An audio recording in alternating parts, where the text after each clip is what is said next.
तृतीया। हम लोगों ने कहा अनविहिते कर्तरी करणे चा तृतीया स्यात्, ये बात आई थी। उसमें हम लोगों ने शाब्द बोध का ढंग भी तो चिंतन किया था।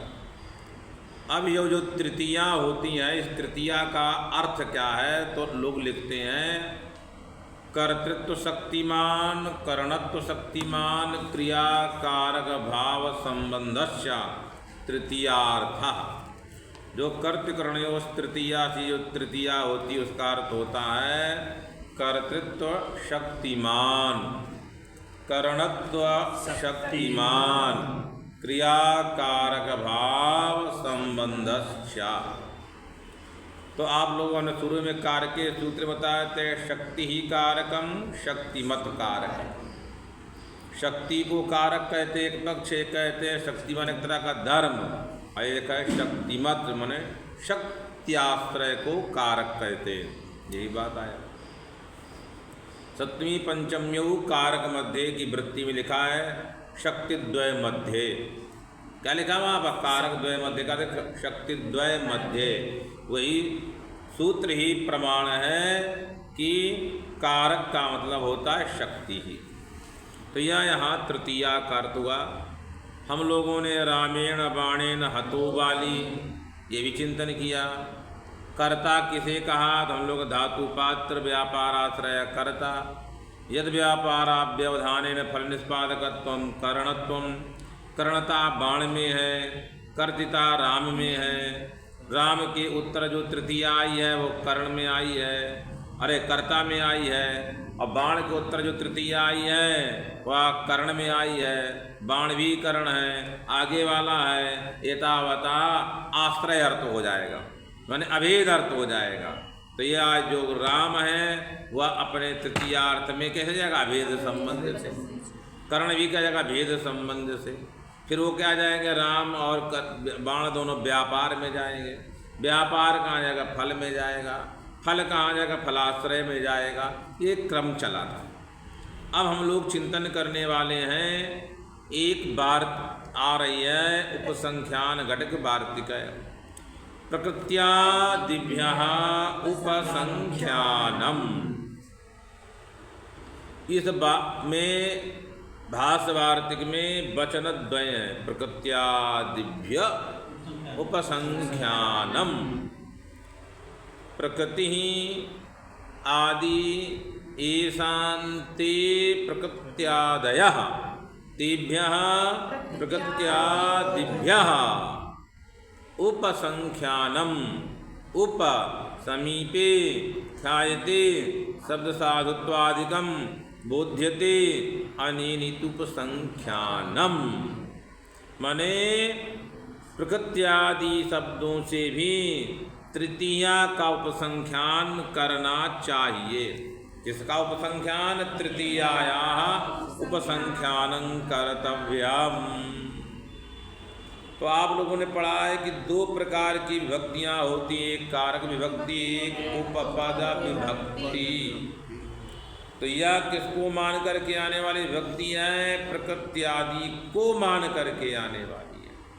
तो प्रकृति आदि पद है और उन्हीं से आने वाली है प्रकृत्याचारु। तो कहते हैं यह है उपपद विभक्ति ही। और उपपद विभक्ति क्या होती है? कारक विभक्ति एक होती है, एक उपपद विभक्ति। तो यह उपपद विभक्ति क्या है? तो लिखा है यथा योगम सर्वविभक्ति अपवादः, संपूर्ण विभक्तियों का अपवाद भूत है। और प्रकृत्यादिभ्या यह आकृति गण है। आकृत्या गण्यते बोध्यते इति आकृति गण। आकृति को देख करके समझना, उसकी कोई इयत्ता नहीं है। सर्वादि में इयत्ता है, ऐसी आकृति गण में गिने गिनाए शब्द नहीं होते। देखिए बात है। तो ये कहता है प्रकृत्यादिभ्यः शब्देभ्यः तृतीयायाः उपसंख्यानं कर्तव्यम। अर्थात प्रकृत्यादिभ्यः शब्देभ्यः तृतीया विभक्ति कर्तव्या। अर्थात प्रकृत्यादिभ्यः शब्देभ्यः तृतीया विभक्ति ही स्यात्, विभक्ति होती है। अब यहाँ प्रथमोपसत्वात् कौन है? प्रकृति शब्द ही है, तो कहे प्रकृत्या चारुः। इसकी चारु मन सुंदरता, प्रकृति से ये क्या है? सुंदर है, चारुत्व गुण वाला है। तो प्रकृति का यहाँ स्वभाव, प्रकृति का अर्थ क्या है? यहाँ स्वभाव। प्रकृति के बहुत अर्थ होते हैं, परंतु यहाँ इनकी प्रकृति, इसका स्वभाव बड़ा सुंदर है, ये कहना चाह रहा है। तो यहाँ प्रकृतियाँ चारु, तो जो प्रकृति है माने प्रकृतियाँ चारु मन स्वभाव ही इसका चारुत्ववान है। क्या है? माने स्वभाव चारुत्ववान, अर्थात स्वभावेन अयम अभिरूपः न तो अलंकारादिनः। किसी ने कहा यह स्वभाव से ही सुंदर है, इसे कोई अलंकार की आवश्यकता नहीं। अब कुछ लोग कहते प्रकृत्या चारु ज्ञायते, से कर देंगे, प्रकृति से सुंदर दिख रहा है, ज्ञा धातु का जार कर देंगे, तो कहते कर्ण तृतीया से काम हो जाएगा। तदानीं इदं वचनम नावश्यकम, ज्ञा चला देंगे तो कर्त कर्ण पहले कर्ण संज्ञा हो जाएगी, अकर्त कर्ण तृतीया हो जाएगी। ऐसा भी है। इता जब हम कारकत्व विवक्षा तब भी हो, इसलिए वार्तिक आवश्यक है। अदा कर्णत्वेन करेंगे तो उसी सूत्र बताया ना भैया, प्रकृत्या चारु ज्ञायते। और जब नहीं होगा तो विवक्षा नहीं करेंगे कर्णत्वेन, तब वहाँ पर षष्ठी प्राप्त होगी। उसको रोकने के लिए प्रकृत्यादिभ्या उपसंख्यानम ये आवश्यक है। प्रकृत्या चारु का प्रकृति संबंधी चारुत्ववान इत्यर्थः। अतः स्वभावतः च अभिरूपोऽयम्, स्वभाव से यह अभिरूप है। अतः यहाँ पर तृतीया हो गई, चारु मन होता अभिरूपः। आगे लिखने क्या जा रहे हैं? क्योंकि यहाँ कोई क्रिया का श्रवण है, कर्तकरण की प्राप्ति नहीं, षष्ठी की प्राप्ति थी। उस षष्ठी को रोकने के लिए कौन वार्तिक बना? प्रकृत्या दिव्या उपसंख्यानम। यदि ज्ञायते इत्यादि का अध्यार कर देंगे तब तो क्या हो जाएगा? काम हो जाएगा। प्रकृत्या चारु स्वभावता चारु कृतः, ऐसा कर देंगे। मतलब गम्यमाना क्रिया कार्य भक्ति प्रयोजिका, तब भी हो सकता है। वही इन्होंने कहा प्रायेण याज्ञिकः। प्राय शब्द का होता है बहुलः, बहु अधिकतम, बहुलवाची मन बहुलाचार संबंधी याज्ञिकत्ववान इत्यर्थः। मन ज्ञाप्य ज्ञापक तृतीयाकार, मन बहुलेन आचरणेन किं ज्ञायते? अयम याज्ञिकः ज्ञायते। बहुलेन आचरणेन हेतुना किं ज्ञाप्यते? याज्ञिकत्ववान अयम। यदि याज्ञिकत्ववान ये अर्थ करोगे तो याज्ञत्व प्रकारक ज्ञान हो जाएगा। तब तो लोग कहते हैं इत्थम भूत लक्षणे से ही यहाँ तृतीया हो जाएगी। तदानीम इदम उदाहरणम न संगतम। कौन सा? प्रायेण याज्ञिकः। प्राय मने बहुलः, बहुल बहुलेन, बहुलाचार बहुलेन आचरणेन हेतुना ज्ञाप्यते अयम याज्ञिकत्ववान। तो यहाँ दोनों के कौन संबंध है? प्राय और याज्ञिका में ज्ञाप्य ज्ञापक भाव संबंध। अर्थात बहुलेन आचरणेन संपन्न याज्ञिकत्ववान, ऐसा अर्थ करेंगे तो कर्णत्वात् तृतीया, तब तो कर्णत्वात् तृतीया हो जाएगी। तदानीम अस्य वार्तिक वचन से न इदम उदाहरणम, तब से उदाहरण नहीं हुआ।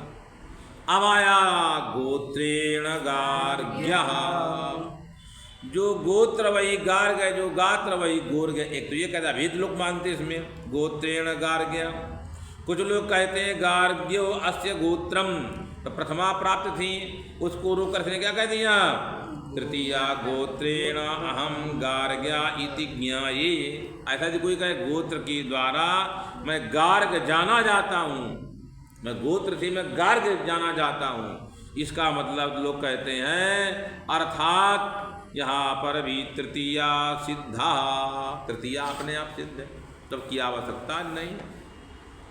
अब वही लिखे एक तरह गोत्रम अस्य गार्ग्यम, एक प्रथमा प्राप्त है, गोत्रेण हेतुना ज्ञाप्य गार्ग्यत्वमान, ऐसा करें तो इत्थम भूत लक्षण से गतार्थ है, तब इस वार्तिक की आवश्यकता नहीं है। और उदाहरण दे रहे हैं, समेन एति समम एति इत्यर्थे, समम ये अच्छी तरह से चल रहा है। ऐसी स्थिति में सम विषमाभ्याम कर्मणि द्वितीया प्राप्त, सम और विषम शब्द से कर्मणि द्वितीया प्राप्त थी, इसने क्या कहा तृतीया कर दी, मतलब अच्छे मार्ग से जा रहा है। समम एति किम करो थी, समम एति माने गमन योग्य मार्ग है, अच्छा मार्ग है। समम एति विषमेण एति, इसका मतलब है मार्ग सही नहीं है, कठिन मार्ग है। वही कहना है यहाँ क्या प्राप्त है दोनों जगह, कर्मण द्वितीया। कहाँ हमारे प्रकृत्याचार में क्या प्राप्त है, एक मत में षष्ठी प्राप्त है, प्रायेण यागिका में वही स्थिति है, गोत्रेण गार्ग्या प्रथमा प्राप्त है, समेनेति विस्मेनेति में द्वितीया प्राप्त है, इसलिए उसका यह द्वितीया की अपवाद हो गई, एक पद प्रथमा की अपवाद हो गई, और षष्ठी की भी अपवाद हो गई। समम विषमम च गमनं करोति, अथवा कुछ लोग सम और विषम किसका फल है, क्रिया में विशेषण है।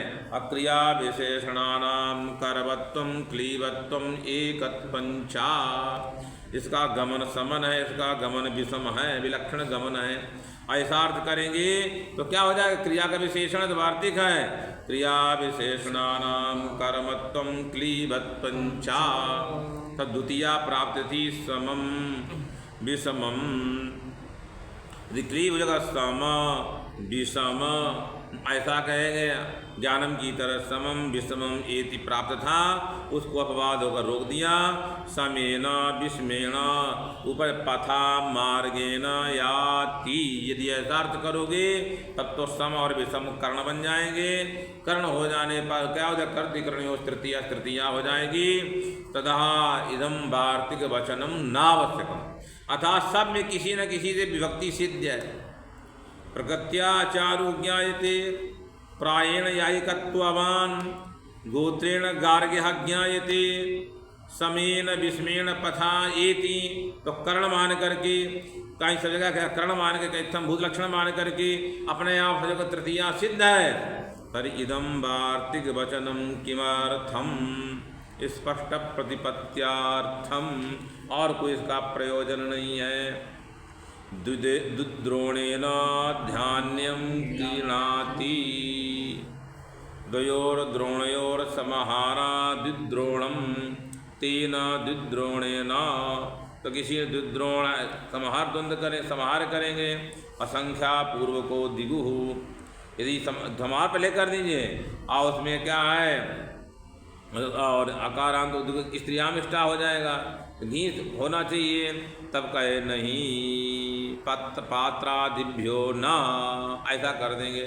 द्विद्रोणम तेन द्विद्रोणेन धान्यम कृणाति, क्या कहते हैं, द्विद्रोण के द्वारा क्या करा, द्विद्रोण संबंधी धान्यम इत्यर्थ, धान्यम कृणाति, क्या करता है, कृण हमारे द्विद्रोण परिमित धान्य के मूल से, द्विद्रोण परिमित जो धान्य के उसके मूल से किसी वस्तु को क्या कर रहा है, धान्य को ग्रहण कर रहा है। ये कहते हैं द्विद्रोण परिमित धान्य मूल्यम हिरण्यम द्विद्रोणम, द्विद्रोण से परिमित जो धान्य का मूल है हिरण्य का, उसका नाम है द्विद्रोण।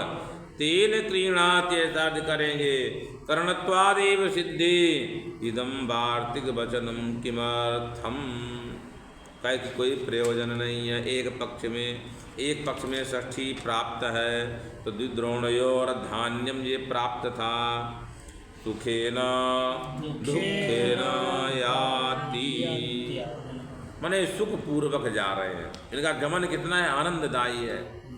आपके जाने से लोग यहाँ सुखी हो जाएंगे, सुख जनकम गमनम, अब आपके जाने से सब दुखी हो जाएंगे, तो दुख जनकम गमनम, ये दुख का जनक गमन है, एक सुख का जनक है। तो किसी ने कहा दुख जनकम गमनम, सुख जनकम गमनम, तो गमन में ले जा रहे हैं सुख दुख को, तो क्रिया में ले जाए, क्रिया का विशेषण हो जाएगा। और क्रिया विशेषणानाम कर्मत्वम क्लीबत्वम एकत्वं चायनीयम, जो क्रिया का विशेषण होता है उसको कर्म बन जाता है, एक वचन हो जाता है, नपुंसकलिंग हो जाता है।